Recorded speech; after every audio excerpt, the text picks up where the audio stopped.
વડાપ્રધાન શ્રી નરેન્દ્રભાઈ મોદી સાહેબના નેતૃત્વમાં રિફોર્મ એક્સપ્રેસ પર સવાર 3 કર્તવ્ય આધારિત બજેટ તાજેતરમાં કેન્દ્ર સરકારે રજૂ કર્યું છે. ગુજરાત વડાપ્રધાનશ્રીના દરેક સંકલ્પોને સાકાર કરવામાં, તેમના જ દિશાદર્શનમાં અવિરત વિકાસથી અગ્રેસર રહેતું રાજ્ય છે. અડગ વિશ્વાસ, અવિરત વિકાસની પ્રતિબદ્ધતા સાથેનું ગુજરાતનું બજેટ આજે નાણામંત્રી શ્રી કનુભાઈ દેસાઈએ વિધાનસભામાં રજૂ કર્યું છે. આ બજેટ કોઈ પણ નવા કરવેરાનું ભારણ નાખ્યા વગર રાજ્યની અવિરત વિકાસ યાત્રાને જનકલ્યાણના અડગ વિશ્વાસથી આગળ ધપાવનારું છે. આજે રજૂ થયેલું બજેટ વિશ્વાસ આધારિત શાસન અને માનવ કેન્દ્રિત આર્થિક માળખાનું વિઝન પાર પાડનારું છે એમ હું સ્પષ્ટ માનું છું. સમાજના દરેક વર્ગો, ખાસ કરીને જ્ઞાન એટલે કે ગરીબ, યુવા, અન્નદાતા અને નારી શક્તિના એમ્પાવરમેન્ટ પર આ બજેટમાં વિશેષ ધ્યાન કેન્દ્રિત કરવામાં આવ્યું છે. 2026-27ના બજેટનું કદ 4,08,000 કરોડનું છે, એટલે કે ગયા વર્ષ કરતાં 10.2% વધારાનું આ બજેટ સાઇઝ થઈ છે. બજેટના કુલ ખર્ચના 65% વિકાસલક્ષી ખર્ચ માટે ફાળવ્યા છે. એટલું જ નહીં, સામાજિક સુરક્ષા, માનવ સંસાધન વિકાસ, માળખાકીય સુવિધાઓ તથા આર્થિક વિકાસ અને ગ્રીન ગ્રોથ એમ 5 સ્તંભ પર આધારિત આ બજેટ છે. Education, sports, art and culture માટે 20% એટલે કે 64,000 કરોડથી વધુ રૂપિયા ફાળવ્યા છે. શિક્ષિત, સજ્જ, ઉત્કૃષ્ટ અને ભવિષ્ય માટે તૈયાર યુવા શક્તિના નિર્માણ માટે બજેટમાં નમો ગુજરાત કૌશલ્ય અને રોજગાર મિશન માટે 226 કરોડ રૂપિયાનું પ્રાવધાન કર્યું છે. આરોગ્ય, સુખાકારી, સામાજિક સેવાઓ માટે 19% તેમજ કૃષિ, સિંચાઈ, પાણી માટે, શહેરી વિકાસ માટે 11%ની ફાળવણી થઈ છે. તે સૌના સાથ, સૌના વિકાસની વડાપ્રધાનશ્રીની નેમ સાકાર કરશે.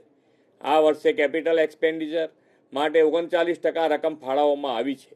તેનાથી સતત, અવિરત અને ગતિશીલ વિકાસની ગતિ પ્રુડન્ટ ફાઇનાન્શિયલ મેનેજમેન્ટને કારણે વધુ તીવ્ર બનશે. વડાપ્રધાન શ્રી મોદી સાહેબે ગ્રીન ગ્રોથ માટે કરેલા આહવાનને ઝીલી લઈને આ વર્ષના બજેટમાં 15,000 કરોડથી વધુની રકમ ગ્રીન બજેટના ભાગરૂપે ફાળવી છે.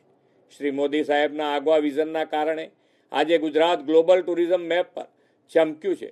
પ્રવાસન ક્ષેત્રને વધુ નવી ઊંચાઈ મળે તે માટે વર્ષ 2026ને ગુજરાત પ્રવાસન વર્ષ તરીકે જાહેર કરીને 6500 કરોડ રૂપિયાની બજેટ જોગવાઈ કરી છે.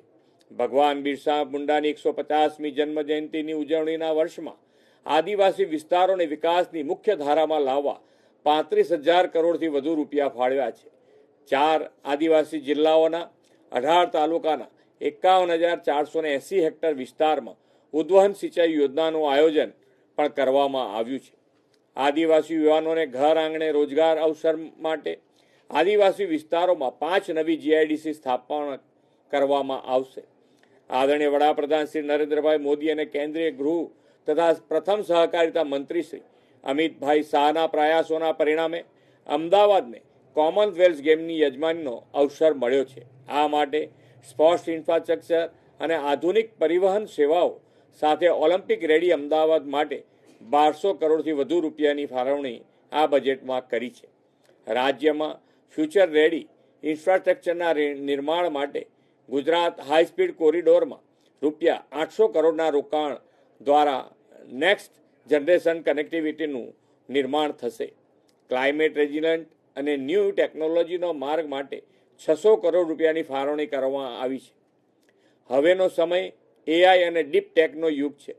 ગુજરાતને એઆઈ અને ડિજિટલ ગવર્નન્સના ઇનિશિયેટિવના અગ્રેસર રાખવા 850 કરોડથી વધુની રકમ ફાળવી છે અને ડેટા ફ્યુઝન સેન્ટર તથા સેન્ટર ઓફ એક્સેલન્સની જાહેરાત કરી છે. રાજ્ય સરકારે 6 રિજિયનલ ઇકોનોમી માસ્ટર પ્લાનથી સંતુલિત આર્થિક વિકાસની નેમ રાખી છે.